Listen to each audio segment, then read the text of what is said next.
Good afternoon friends, मैं हूं आपका टनल इंजीनियर निखिल।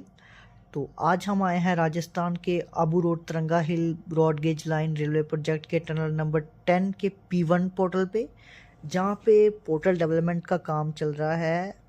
और आज हम आपको बताएंगे कि पोर्टल की कंस्ट्रक्शन में हमें कौन कौन से पैरामीटर्स हैं जो एक इंजीनियर या जियोलॉजिस्ट को कंसीडर करने चाहिए।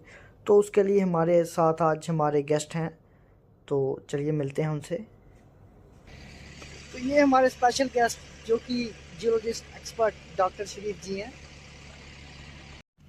तो सर, मैं आपसे जानना चाहूँगा कि बहुत बार हमने देखा है कि जो पोर्टल की कंस्ट्रक्शन का काम है, जो पोर्टल डेवलपमेंट किया जाता है, वो कुछ कंपनीज में हमने ऐसे देखा है कि वो जहाँ से उनको इजी लगता है वो वहीं से कटिंग स्टार्ट कर देते हैं, और कई बार बॉटम से ऊपर की तरफ जाते हैं और कई बार मिड से नीचे या कुछ। ये हमें कहाँ से जो पोर्टल का डेवलपमेंट का काम है जो स्टार्ट करना चाहिए, जो कि एज पर आइडियली जो रहता है हमारा as per geological condition, as per IS code, आपको टॉप टू बॉटम जाना चाहिए।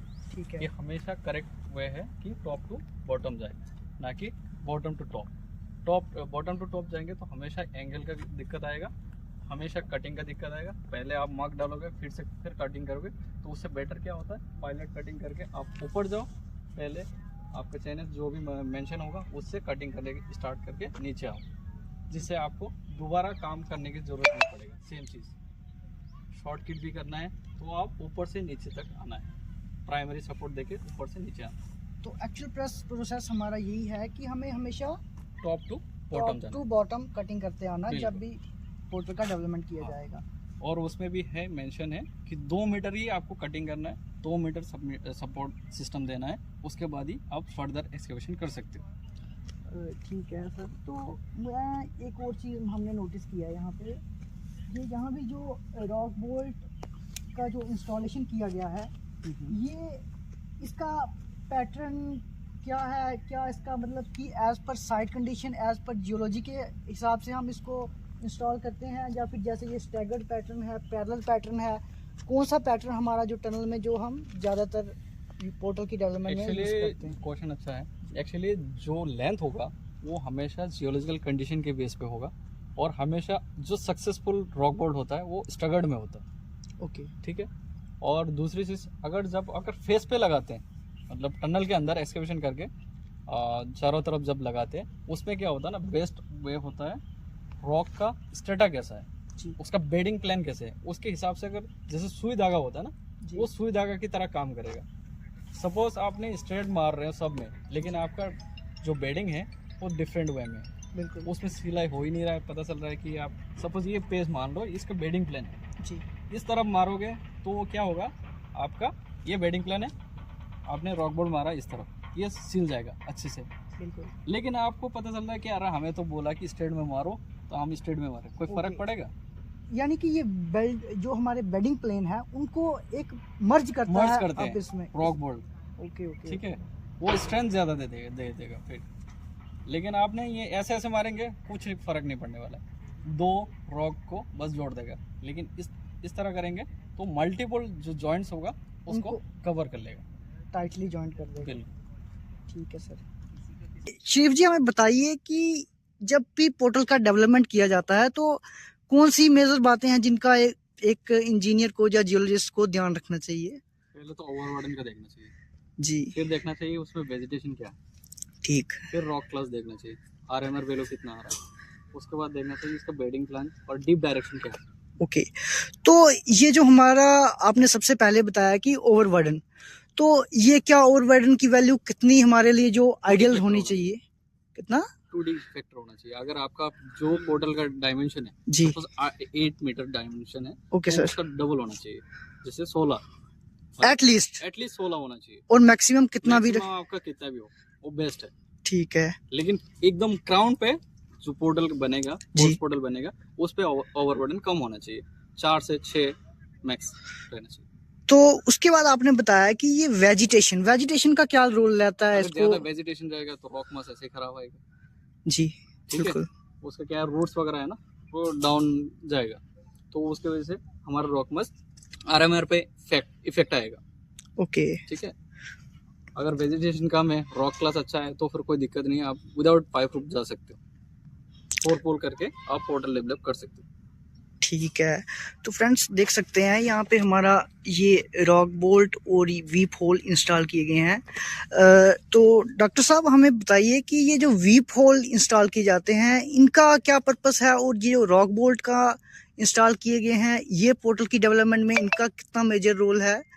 जो पाइप वीप होल है जी। ये क्या करेगा, जो भी रॉक के बीच में क्रैक है उसमें पानी रहता है जी ये सीजनल माउंटेन है, इसमें सीजनल पानी आएगा, बिल्कुल। तो वो बारिश का पानी क्या करेगा, एब्जॉर्ब करेगा पहले रॉक के क्रैक के थ्रू, फिर उसको बाहर कर देगा। तो एक काम ये करेगा ताकि हमारा वाटर स्ट्रेस है वाटर वो स्ट्रेस उसको कम रिलीव कर कर देगा, सकते हैं। रिलीज कर देगा। बिल्कुल। फिर रॉक बोल्ट जो आपने मारा है ये परमानेंट सपोर्ट है, ये primary support plus permanent support होता है। जी यही करता है जो ग्राउट आप करते हो, जो भी क्रैक रहता है बिल्कुल बीच में बिल्कुल। वो फील कर देता है, तो ये प्राइमरी प्लस परमानेंट सपोर्ट होता है। कोई भी आप ले लो ये परमानेंट सपोर्ट नहीं आता है, ओनली रॉक बोल्ट आते हैं।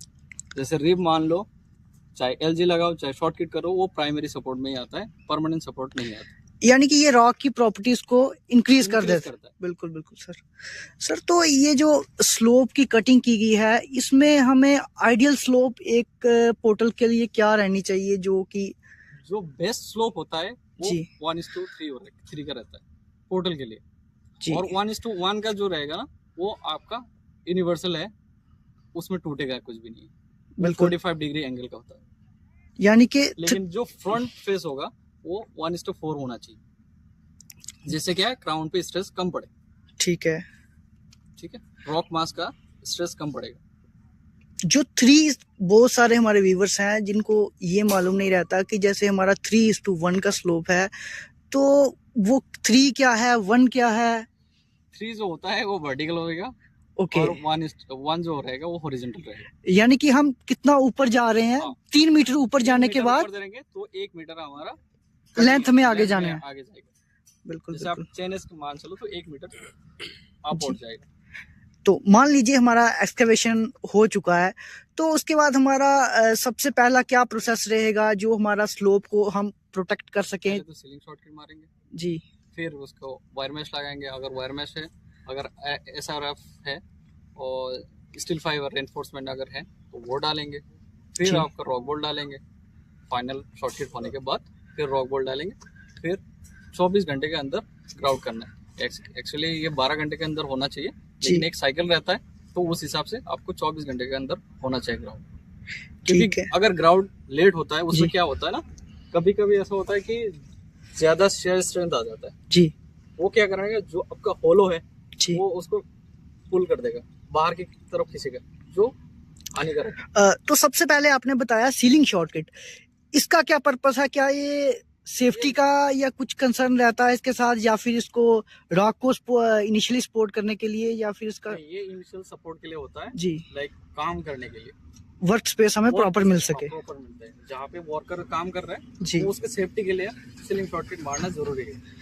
उससे क्या होता है, जो भी रॉक आपका लूज मटेरियल है जी। वो नीचे ना गिरे, फॉल ना हो, वो फुल्ली सपोर्ट नहीं होता। यानी कि सीलिंग शॉर्टकट से हम इसको सपोर्ट कर देंगे, फिर उसके बाद हमारा प्राइमरी जो भी वर्क है वायर मैश का इंस्टॉलेशन हो जाएगा, और उसके बाद फाइनल लेयर शॉर्टकट होंगे, जी, फिर रॉक बोल्ट डालेंगे, उसके बाद रॉक बोल्ट, फिर उसको ग्राउट करना है। ठीक है। तो कुछ और एडिशनल जो पोर्टल की डेवलपमेंट में हमें सबसे ज़्यादा आपके नज़रिए से जो कि सेफ्टी को एनहेंस कर सके, कुछ ऐसा अगर आप बता पाएँ? पोर्टल पे कभी स्ट्रिप स्लोप नहीं देना चाहिए, ठीक है। ओके। स्ट्रिप स्लोप में क्या होता है, कुछ भी रॉक आएगा उधर डायरेक्ट गिरेगा पे हमें स्लाइडिंग फेलियर होने के चांसेस बहुत ज़्यादा रहते हैं। जी जी। मेरी आपसे एक और रिक्वेस्ट रहेगी कि हमारे जो भी ट्रेनिंग इंजीनियर हैं, जो फ्रेशर्स हैं, जो पास आउट होकर आ रहे हैं, तो उनको बहुत क्यूरियोसिटी रहती है कि जो जियोलॉजिकल का फेस मैपिंग की जाती है, तो उसके बारे में भी आप कभी टाइम निकाल के हमारे व्यूअर्स के लिए थोड़ा सा कभी एक्सप्लेन कर देंगे? डेफिनेटली करेंगे, नेक्स्ट टाइम जब भी मौका मिलेगा फेस पे जाके करेंगे। आप इन्फॉर्म करिएगा जी किस टाइम पे आपको फेस आने वाला है, ठीक है। ठीक है सर। क्योंकि फेस मैपिंग ऐसा है कि आपको अर्ली फेस पे जाके पता चलेगा, और शॉर्ट किट होने के बाद फेस का कोई मतलब नहीं है जी। मैंने बहुत सारा देखा है, एक्सपोज रॉक है हाँ। वहाँ पे आपको बिल्कुल जी, जी। उसी का आपको फेस मैप बनाना है। एज पर साइड में जो दिखेगा वही आपको फेस मैप पे चढ़ाना है। ठीक है sir, thank you so much, आपने अपना Welcome. अपना कीमती समय दिया। Thank you. ठीक है सर, तो फ्रेंड्स मिलेंगे आपके साथ अगली वीडियो में। ऐसी ही इंफॉर्मेटिव वीडियो के लिए हमारे चैनल को सब्सक्राइब कर बेल आइकन दबा लें। तो तब तक के लिए थैंक यू सो मच।